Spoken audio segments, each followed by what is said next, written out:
Ce balado est propulsé par Caléido, l'épargnétude qui vous en donne plus. Le jeu, cet univers qui nous permet d'entrer en communion avec notre enfant, d'avoir un accès à son monde intérieur. Il y a évidemment le jeu libre qui peut parfois nous sembler un petit peu plus abstrait pour nous, les adultes qui sommes habitués de structurer les activités. Il y a également les jeux de table, les jeux de société. Je dois avouer que j'adore les jeux de société. J'avais même hâte que ma plus vieille vieillisse afin de partager ce moment avec elle. Mais bref, peu importe la forme que va prendre le jeu, tant qu'il y a du plaisir, eh bien, ça amène énormément d'apprentissage. J'en discute aujourd'hui avec Caroline Robinson, qui est docteure en neuropsychologie, et également avec Sarah Hamel, psychoéducatrice, afin qu'ensemble, nous soyons à la hauteur de nos tout-petits.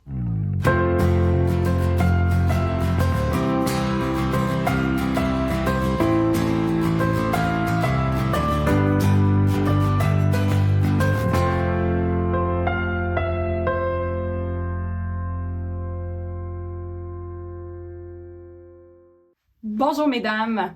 Bonjour Maggie.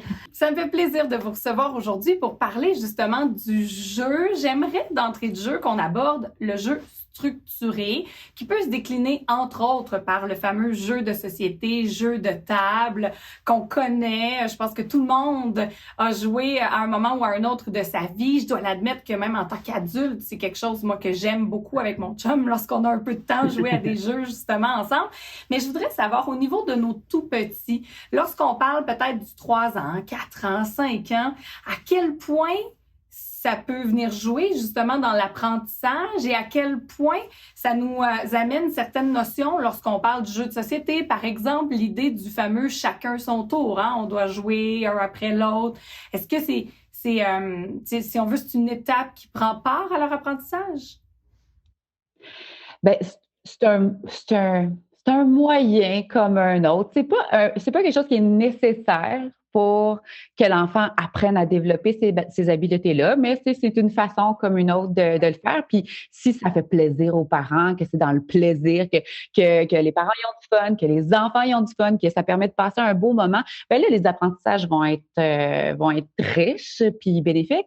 Mais c'est ça, la notion de plaisir est vraiment, vraiment, vraiment importante ici. Quand on est très rigide dans le très, très cané dans les règles à respecter, puis que là, c'est même ça se passe, puis la performance, c'est là qu'on n'est pas productif finalement dans l'atteinte de notre objectif parce que c'est pas dans ces conditions-là que l'enfant apprend bien, tu sais. Ben, Sarah, je dirais dans le même sens que toi, là, ce qu'on veut faire avec le jeu chez les tout-petits, c'est premièrement créer une connexion avec le parent. Donc, Sarah l'a souligné, c'est dans le plaisir, c'est dans la connexion, c'est dans le temps investi de qualité. Puis aussi, dans le jeu, l'enfant peut vraiment se déposer. Et quand c'est dans du vrai jeu, du jeu où justement, il peut exprimer son énergie, il peut exprimer ses émotions, il peut en fait vraiment être aussi en relation avec le parent. Mais c'est là que les plus belles choses peuvent émerger. Donc, on peut jouer avec la structure du jeu. Puis, on peut aussi voir par moment où on peut mettre la structure du jeu de côté pour plus se concentrer sur la connexion, sur le plaisir. Puis, parfois, on peut ramener la structure du jeu aussi quand on voit que notre enfant est réceptif puis que c'est de ça qu'il a besoin. Mais c'est de jouer là-dedans, dans notre posture de parent, puis dans qu'est-ce qu'on voit chez notre enfant, qu'est-ce que la relation a besoin aussi dans le moment présent.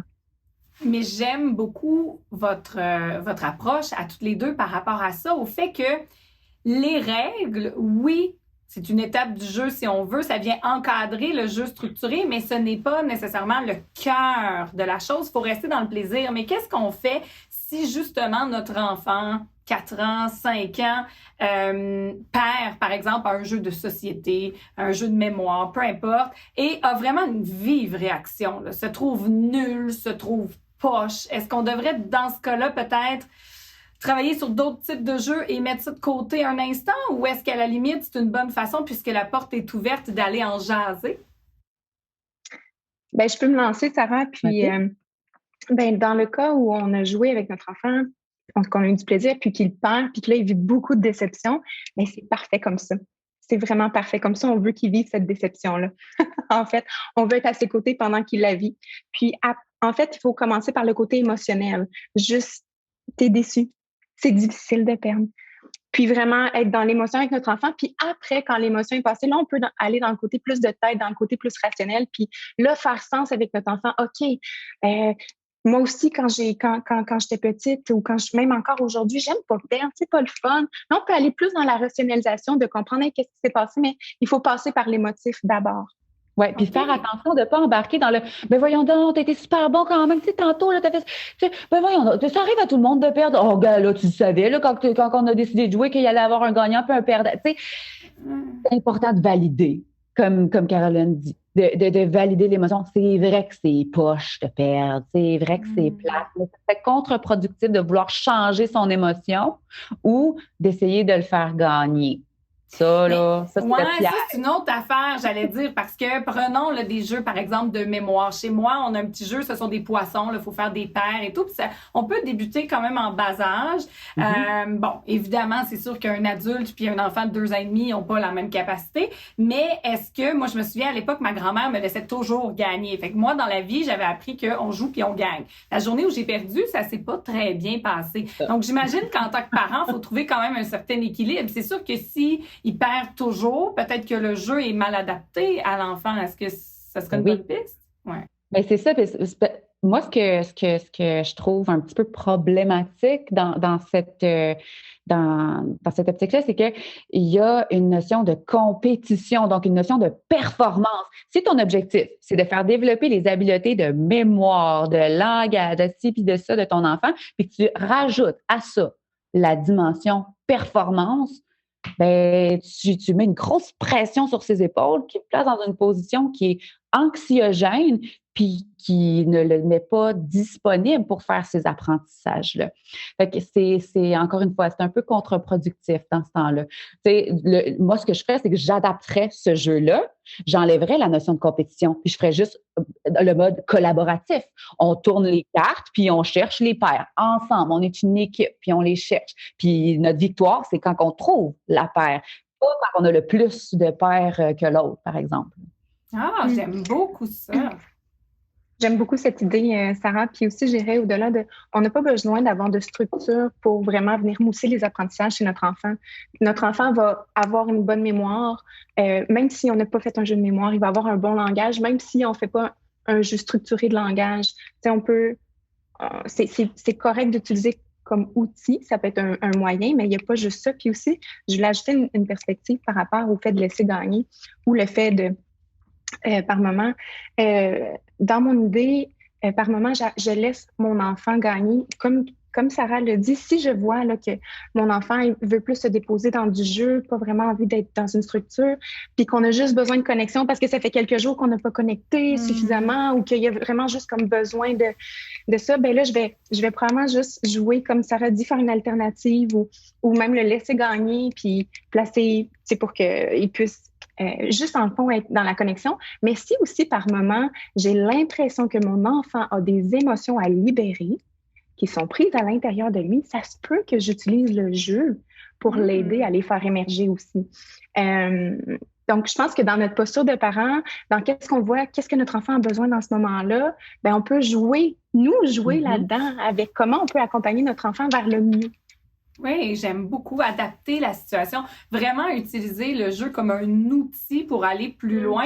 Mais dernière question, mesdames, sur le jeu structuré, lorsqu'on parle de la notion de compétition, lorsque nous avons plusieurs enfants, par exemple, et en tant que parent, on joue avec 2 enfants à un jeu. Bon, inévitablement, si on utilise quand même les règles, il va y avoir un gagnant et 2 perdants. Comment agir pour justement gérer le fait que celui qui gagne a quand même le droit d'être fier, d'être content, puis de bien vivre cette émotion-là qui est, disons, plus positive, et l'autre enfant d'être un peu déçu? Est-ce qu'on devrait, à la limite, demander au plus vieux ou à la plus vieille le tour suivant de laisser gagner? Tu sais, je trouve que ça peut devenir rapidement une situation quand même conflictuelle lorsqu'au départ, l'intention était bonne. Mais moi, je pense qu'encore là, l'important, c'est d'accueillir ces émotions-là. C'est toutes des émotions qui sont valables, qui ont leur raison d'être, puis qui méritent d'être exprimées, puis d'être vécues. Puis, on veut leur laisser cette place-là. C'est en permettant à l'émotion d'exprimer ces émotions-là qu'il va être capable de les apprivoiser. Si on le réprimande d'être déçu d'avoir perdu, il ne sera pas capable jamais d'apprivoiser cette émotion-là. Il va toujours rester poigné avec ça. Il va penser qu'il y a quelque chose de négatif là-dedans. Fait que c'est d'accueillir ça avec bienveillance et non-jugement pour lui permettre l'occasion d'exprimer ça. Puis si on voit que c'est un enjeu qui revient souvent chez un de nos enfants qui a cet esprit de compétition, bien, quand on est en famille, si on veut prioriser justement un moment de connexion où les deux enfants, par exemple, on veut qu'il y ait du plaisir, que la rivalité entre eux diminue, bien, on peut choisir des jeux moins structurés pour le contexte familial où on veut juste que les enfants aient une bonne connexion ensemble, du plaisir, du fun, puis que ça puisse diminuer leur rivalité ensemble. Donc, par moment, en tant que parent, il faut prendre la décision de mettre de côté les jeux de société, les jeux de table ou certains jeux quand on voit que dans l'ambiance familiale, on a besoin d'autres choses, mais après ça, on le réintroduit, puis c'est correct qu'il y ait de la compétition aussi, là. C'est pas malsain. Il faut accueillir des deux côtés les émotions par la suite. Justement, ça met la table à l'idée du jeu libre. Je sais que pour vous deux, le jeu libre, c'est un outil quand même très, très puissant pour entrer dans le monde de notre enfant. J'imagine, mesdames, que le jeu libre, justement, c'est sans limite. Moi, je regarde, par exemple, mon fils, il adore, lui, les figurines d'animaux. Mais pour lui, le lion devient rapidement autre chose. Il peut partir avec ça. Ma fille, elle préfère, elle, les grandes maisons de poupées, mais dans lesquelles elle peut y intégrer des animaux. D'autres vont jouer, je sais pas moi, à la cuisinière. Bref, en quoi ces jeux-là sont des outils si puissants pour nos tout-petits? Ben, en fait, le jeu libre va même au-delà de faire un peu ce qu'on veut avec les objets. Du jeu libre, ça peut même être que notre enfant chante, dessine, peinture, colore, se transforme lui-même en super-héros. Ça peut être dans le jeu libre avec le parent. Tu sais, le jeu libre, en fait, c'est comme plus dans l'énergie que ça se passe. Puis c'est que c'est comme un canal pour... C'est comme un canal. Il n'y a pas d'objectif final, en fait. On laisse sortir. Il n'y a pas de structure du parent. Il y a pas de... On laisse libre cours à ce qu'il y a à émerger au final. C'est ça le jeu libre. Donc, ça peut prendre toutes sortes de formes. OK, donc simplement, par exemple, aller courir dans le sous-sol ensemble, rigoler, c'est du jeu libre.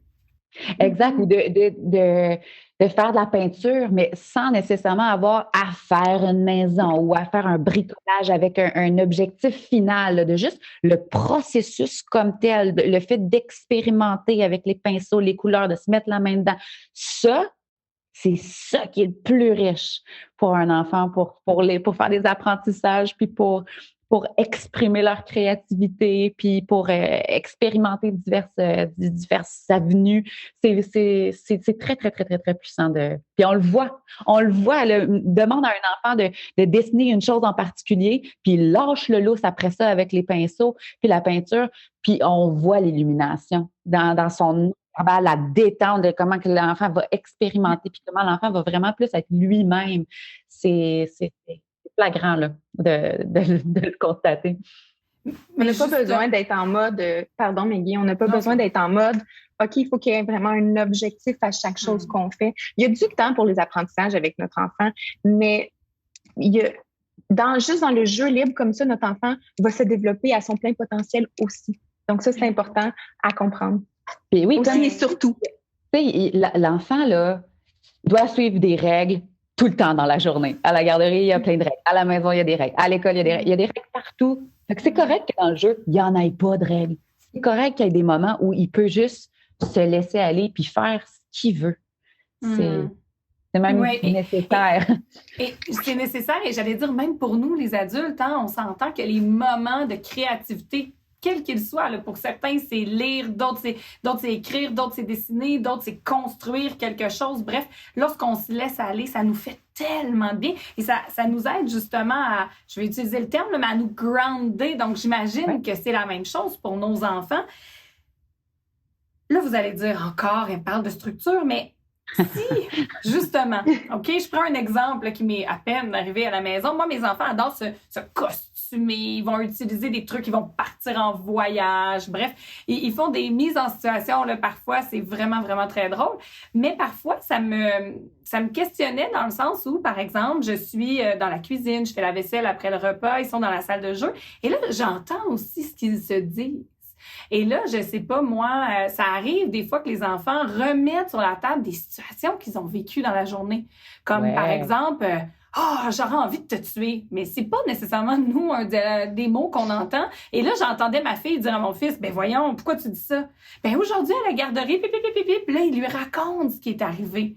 Donc, dans ces situations-là où on sent que l'enfant se livre, que ce soit à nous ou à son frère ou sa sœur, est-ce qu'on profite de cette porte-là, si on veut, pour justement l'accompagner, puis peut-être gratter, voir comment il se sent, ou on laisse justement s'ouvrir et on attend qu'ils viennent à nous avec des questions? Parce que lorsqu'ils sont petits, souvent, ils pensent pas nécessairement nous demander conseil. Là.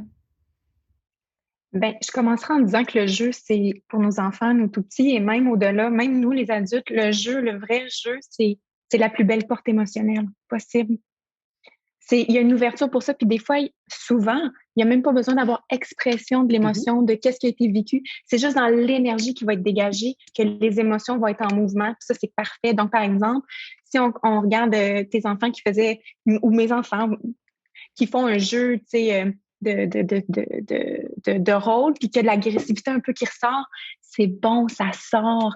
Et là, s'ils le verbalisent, ben ça sort aussi. Là, on peut décider en tant que parent quand on se pépine ou pas, tu sais, pour prendre charge de la situation, puis vraiment faire sens avec l'enfant de ce qu'il a vécu. Tu sais, on reste à l'affût, mais le jeu, c'est un canal émotionnel.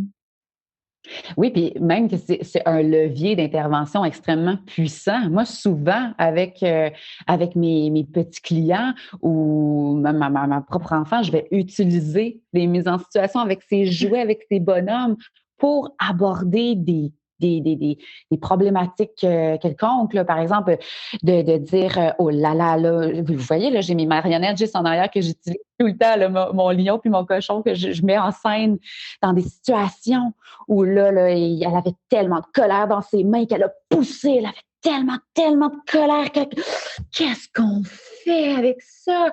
Puis là, j'embarque dans l'imaginaire de mon enfant, puis j'embarque dans son monde, puis là, je vais la rejoindre dans son monde. Je ne demande pas elle de venir me rejoindre dans mon monde d'adulte super rationnel avec plein de solutions. Non, c'est moi qui vais la rejoindre dans son monde imaginaire. Puis là, en étant dans un monde qu'elle connaît, qui est pas menaçant, qui est pas confrontant, c'est pas elle qui est mise en scène, là, qui pousse, non, là. C'est pas jugeant non plus, hein, on ça, se sent exactement. Puis là, moi, je me place dans une position très curieuse. Je suis pas en train de donner des solutions. Qu'est-ce qu'on fait dans ce moment-là? Puis là, c'est là qu'on a accès à plein de réflexions auxquelles on n'aurait même pas pensé que notre enfant pourrait avoir. Là. Fait que c'est vraiment cool d'aller là avec eux. J'aime beaucoup cette approche justement plus ludique, où est-ce que l'enfant n'a pas nécessairement à se mettre lui en scène, parce que lorsqu'il est petit, peut-être qu'il s'en rend moins compte souvent, hein, ils vont nous dire ou ils vont nous démontrer des choses, mais je regarde déjà là, 4, 5, 6 ans, ils sont peut-être plus conscients de la menace, de la conséquence, ils disent des choses qui savent d'avance qui vont pas nécessairement nous plaire. Donc cette idée d'amener ça dans le jeu, ce n'est pas X ou Y qui est en scène, mais c'est le petit cochon, peu importe, la poupée dans la maison de poupée ou peu importe. J'aime vraiment beaucoup cette approche-là. Et justement, en lien avec ça, si en tant que parent, on se sent un peu moins à l'aise, pour plein de raisons, nos propres émotions peut-être, là, mais de dire, j'y vais dans le jeu libre avec mon enfant, est-ce qu'il y a peut-être des petits pas qu'on peut faire? Est-ce qu'on pourrait peut-être se rattacher au départ à des choses que nous, on aime, que ce soit le dessin, la peinture, je sais pas comment faire justement pour nous-mêmes se libérer en tant qu'adultes, peut-être reconnecter avec notre monde intérieur. Parce que c'est pas tout le monde qui est très à l'aise avec ça, c'est très abstrait, c'est très ludique. Puis je pense que c'est aussi pour ça qu'il y a tellement une grosse industrie dans les jeux de société, les jeux structurés, les jeux de stimulation, tout ça. C'est comme si ça nous sécurise, nous, comme parents, là. J'ai une structure, je sais quoi faire, puis je sais que si je fais ça, là, mon enfant va bien se développer, ça me rassure. Mais c'est pas nécessaire. C'est juste ça, que je veux dire, c'est pas nécessaire de faire ça, puis que des fois, juste suivre l'intérêt de l'enfant. L'enfant va ouvrir le tiroir de cuillères en bois, là, puis de louches, puis tout ça, là. Ben, c'est ça que tu as envie de faire. Ben, OK, on s'assoit. puis on va jouer avec les cuillères. C'est tellement pas forçant, dans le fond, là, de juste suivre l'intérêt de l'enfant. C'est vraiment... c'est très efficace parce que tu n'as pas beaucoup d'énergie à mettre. On sait qu'on est tous fatigués là, comme parents. Tu n'as pas besoin de penser à planifier des activités puis à trouver des choses compliquées à faire. Juste suivre les intérêts de l'enfant, surfer sur cette vague-là, puis c'est ce qu'il y a de plus puissant. On peut prendre un 10 minutes pour commencer, de plonger dans l'univers de notre enfant, puis juste y aller comme comment il sent. Ça peut être de jouer avec la poupée, avec les autos, puis juste suivre son livre, puis voir qu'est-ce qui lui plaît, qu'est-ce qui lui procure du plaisir. Et nous aussi, se découvrir là-dedans, se connecter à nous. Puis aussi, ça peut être de mettre de la musique. Dans ma famille, nous, souvent, le soir, au retour de la garderie, c'est danser, c'est chanter, c'est tout le monde, ça nous libère notre énergie de la journée. Aussi, en tant que parent, qu'est-ce qui peut être intéressant à faire avec nos enfants, c'est quand on voit que c'est des petits volcans en ébullition, puis qu'il y a besoin d'exprimer quelque chose, puis ils n'ont pas nécessairement les capacités ou la bonne façon de le faire. Là, on peut choisir un jeu, ça peut être dans la lecture. Si notre enfant a besoin de se calmer, mais si notre enfant a besoin d'exprimer sa colère, on peut lui proposer de faire des courses ou d'avoir des jeux un petit peu plus physiques avec lui. Donc, on peut aussi, ça prend tellement de forme dans le fond. Puis l'idée, c'est vraiment de connecter à notre enfant. Qu'est-ce qu'il a besoin? Qu'est-ce qu'il aime? C'est quoi ses intérêts? De connecter à nous puis de voir comment on peut travailler ça. Puis nous-mêmes redécouvrir le jeu dans notre vie. Oui, j'allais le dire, s'enlever un peu de pression et accepter de redécouvrir parce que je trouve ça fascinant jour après jour de voir jusqu'où les enfants peuvent nous amener de par leur imaginaire. C'est fascinant, justement, c'est pas toujours dans l'objet, mais des fois, ça part d'un petit objet, puis là, rapidement, ça s'en va ailleurs. Mais tu l'as dit, Sarah, on est tous un peu fatigués en ce moment, hein, nos enfants aussi. Donc, je pense que ça vaut la peine, comme tu l'as dit, Caroline, de relâcher la pression et ne serait-ce que danser, chanter, peu importe. Et en terminant, est-ce que, selon vous, ça demeure important qu'on ait 2, 3, 4, 5 enfants, de tenter, peut-être pas quotidiennement si c'est pas possible, mais au moins le plus souvent possible, d'avoir des périodes de jeu avec chacun des enfants. Parce que même lorsqu'on y va dans le jeu libre, souvent, il y en a un qui va être, si on veut, un peu happé par le jeu de l'autre qui, lui, s'en va vers une destination et ils n'ont pas toujours le même champ d'intérêt. Moi, je dirais, au-delà, on n'a pas besoin d'avoir de structure rigide dans une famille pour ça. On y va dans notre ressenti. Puis chaque enfant a des besoins différents.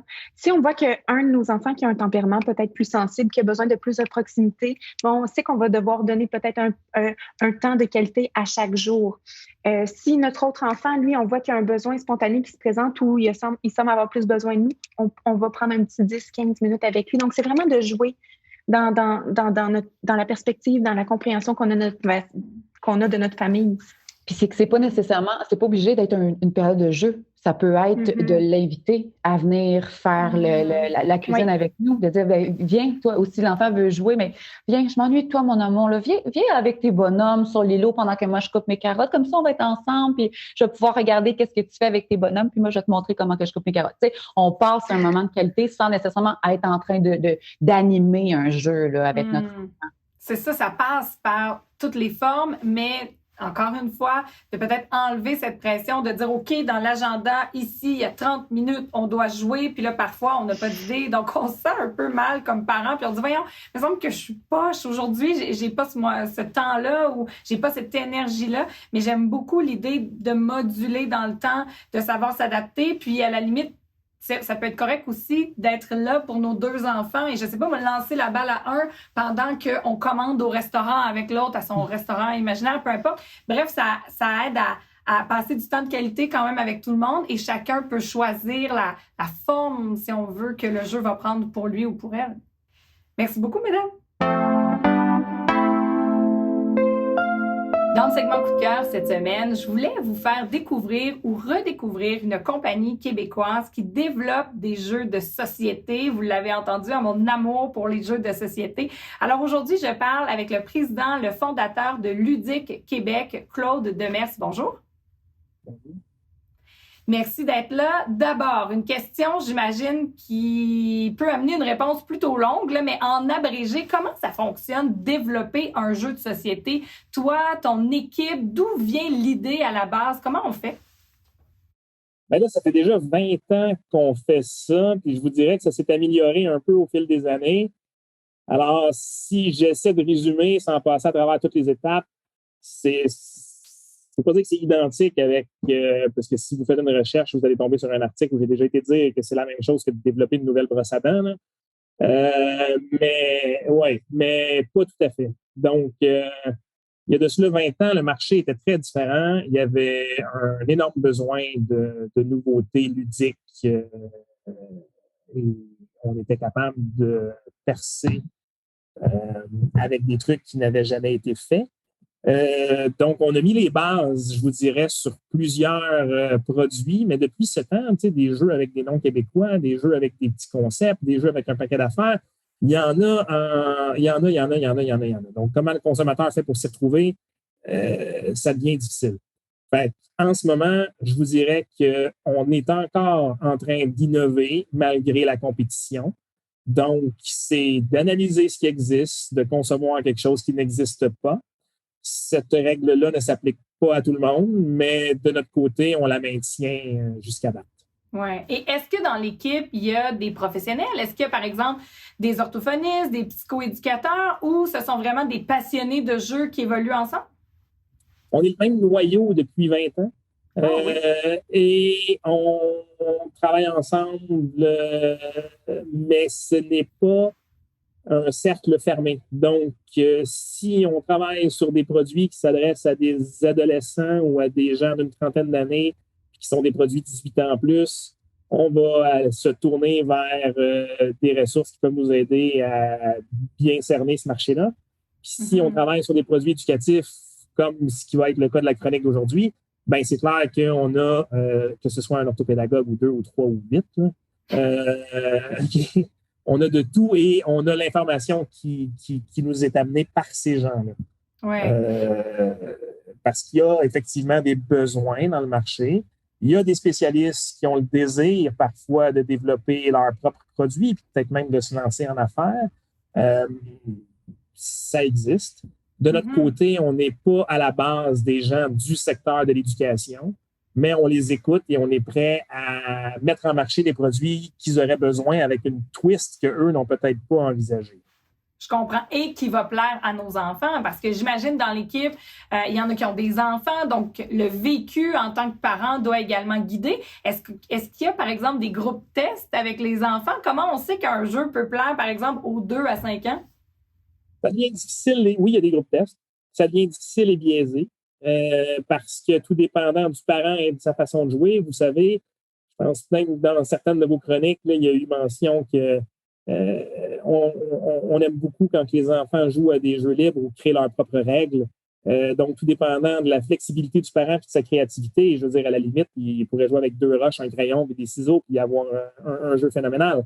Fait que, de s'assurer que la règle est bien respectée, de s'assurer que l'enfant comprend bien son tour de jeu, qu'il ne trichera ou qu'il va perdre, qu'il va être heureux ou peu importe. Tout ça, et donc le plaisir qui est retiré du jeu comme tel est difficile à évaluer, mais on est capable, au fil des années, de comprendre et de bien voir l'objectif. En tout cas, en ce qui a trait au jeu éducatif, c'est beaucoup plus simple. Là. Est-ce que l'objectif d'apprentissage est atteint ou non? Puis dans notre nouvelle collection, c'est encore plus simple parce qu'il doit être atteint en 5 minutes. Mais justement, j'aimerais qu'on en parle, cette nouvelle collection monte à mot 5 minutes. Donc, on s'entend, c'est rapide. L'enfant n'a pas le temps non plus de se tanner parce que quoi de pire qu'une bonne vieille partie de Monopoly qu'on pouvait éterniser sur à peu près 3 semaines parce qu'on dirait qu'il n'y avait jamais personne qui venait au bout de ça. Donc là, 5 minutes pour nos tout-petits, ça peut être une belle alternative aussi pour le parent lorsqu'on a une période avec notre enfant, mais on sait que l'horaire nous presse. Comment ça se joue, le monte à mot 5 minutes? C'est quoi? Bien, l'idée de base, c'est un peu comme de l'entraînement par intervalle, là, c'est-à-dire que à la base, c'est que si l'enfant éprouve une difficulté quelconque avec peu importe quoi, il y aura dans la collection des 5 minutes un produit qui va pouvoir l'aider à faire ça sous forme d'entraînement.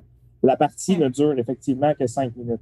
Ça répond à différents besoins. Oui, le temps, on n'en a pas des masses, quoique certains parents en ont trop en ce moment. Fait que bon. Mais l'enfant, lui, malgré, il n'y a pas. C'est pas parce qu'on est en pandémie que l'enfant a plus d'attention qu'il avait. Là.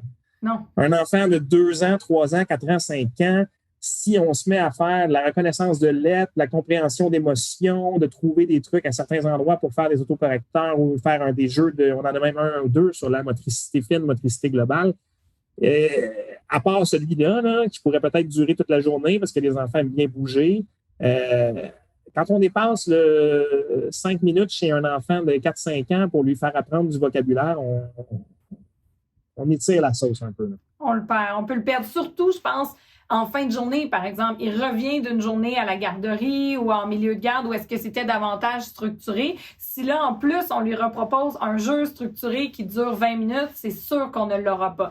Mais est-ce qu'il existe des montes à mots, justement, dans cette variété-là, dans cette collection-là, par exemple, pour le langage? Est-ce que déjà on peut initier les enfants aux chiffres? Quels sont les thèmes que vous développez? Ben, non seulement dans le 5 minutes, il existe tout ça, mais dans le monte à mots qui n'est pas 5 minutes, il existe des montes à mots qui durent 20 minutes. Là. Donc, il y a des jeux, exemple, le monte à mots Agent secret, qui est une forme de jeu de détective où on doit trouver quel espion a fait quel truc dans quel pays. C'est principalement des mathématiques et de la déduction. Et la partie va durer 20 minutes.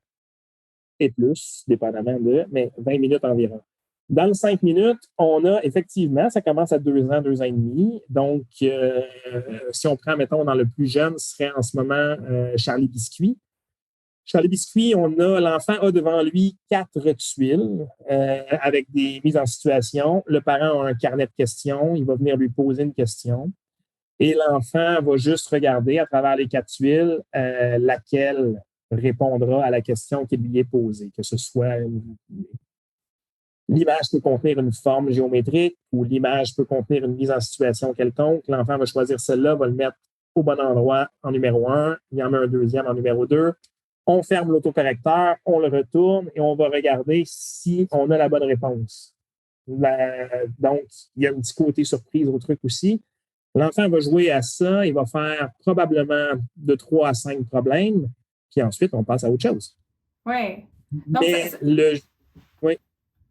Non, ben j'allais dire justement, c'est un petit moment de connexion parent-enfant quand même qui est rapide, qui amène une notion d'apprentissage, mais encore là, le but, c'est d'être dans le plaisir. C'est quand même, faut pas s'asseoir non plus pour faire une tâche de jouer à ces jeux-là. Juste, je trouve, par le nom, Charlie Biscuit, c'est ludique, j'imagine. Est-ce que les couleurs sont un élément important quand on développe un jeu? Oui. Oui. Oui, chez nos enfants, il faut que ça vienne les le monte à mots mini, oui, tout à fait. Les couleurs sont importantes, les dessins aussi, mais il y a la facilité de jouer. Il faut que ce soit un espèce de truc qui est quasiment organique. Là. Il faut que ça se joue tout seul. Le grand frère de Charlie Biscuit, c'est Girafe tordue. Au lieu d'avoir 4 tuiles devant lui, l'enfant, il y en a 9. Et les questions ont 2 niveaux de difficulté. Il y a des inférences, exemple. Mm-hmm. Donc, tu sais, on pourrait demander à l'enfant un truc très simple. Exemple, la question pourrait être « J'ai un casque de pompier ». L'enfant va regarder à travers les jetons, il va prendre l'animal qui a un casque de pompier sur la tête puis il va le mettre au bon endroit. Bon, si on y va avec une question plus difficile pour le tout petit, ça va être mon métier est d'éteindre les feux, exemple. Okay?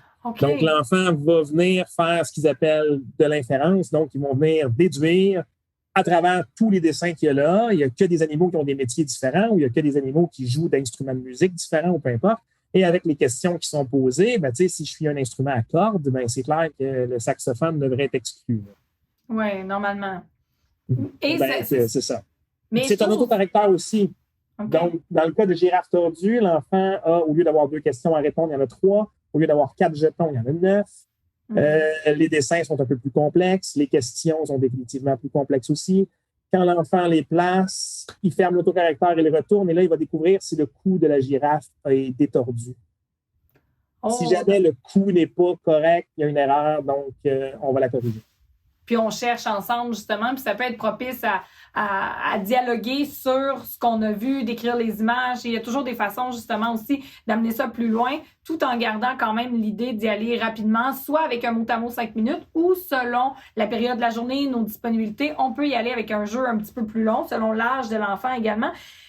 J'aimerais, en terminant, dernière question, de par les jeux, clairement, Ludique Québec s'inscrit dans les apprentissages des enfants, tente de favoriser justement les apprentissages.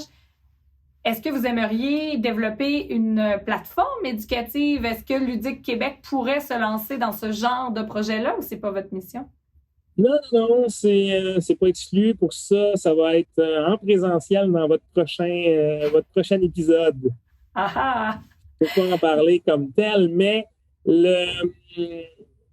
dans les différentes missions sociales qu'on a, on participe quand même de temps à autre là, dans des projets qui nous tiennent à cœur. Puis, pour terminer là-dessus, si on parle juste de la collection 5 minutes, ça part des 2 petits exemples que je vous ai donnés pour 2 ans, 3 ans à Opération Cervelle, qui est un jeu où on doit 5 minutes pour désamorcer un coffre-fort avant qu'il explose, avec des questions de logique et des questions de mathématiques pour des enfants de 7-8 ans. Fait que ça couvre assez large, autant la reconnaissance de lettres que les émotions, qu'un paquet de trucs. Donc, il y a là-dedans matière à... En tout cas, nous, on est assez fiers de cette nouveauté-là. Bravo pour votre travail, justement, pour votre développement. L'idée d'accompagner aussi les familles à travers les apprentissages et tout ça dans le jeu et dans le plaisir. Merci d'avoir été là. C'est ce qui complète cet épisode. Merci à Caroline Robinson, docteure en neuropsychologie, également à Sarah Hamel, psychoéducatrice. Dans le segment Coup de cœur, vous avez découvert Ludique Québec et son président Claude Demers. Mon nom est Maggie Bélanger. Merci d'avoir choisi ce balado afin qu'ensemble, nous soyons à la hauteur de nos tout-petits.